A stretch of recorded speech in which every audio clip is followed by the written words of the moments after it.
Alden Richard update. Yung event ni Alden for BYD sa Trinoma Activity Center. Ito yung video. So na parang nagtataka ako, baka din. Dami. Brother! Yun. Hindi niya nakapans ni Alden. Alam namin na BYD collector ka.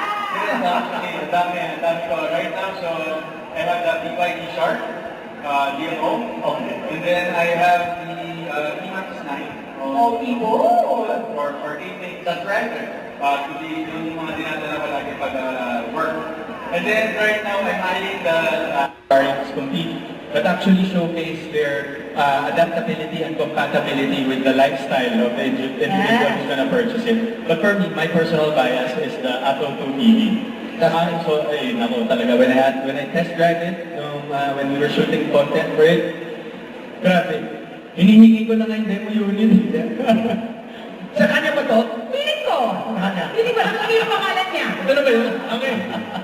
But not for anything else, with the Seal 5 DMI naman, grabe lang din yung handling and the traction, and most especially, I'm quite surprised with the range that it can take.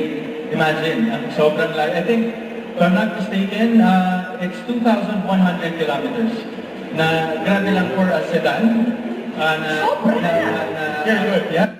Don't forget to subscribe, click the notification bell for my update. This is Richard the Action Like. Stay tuned for more videos. See ya.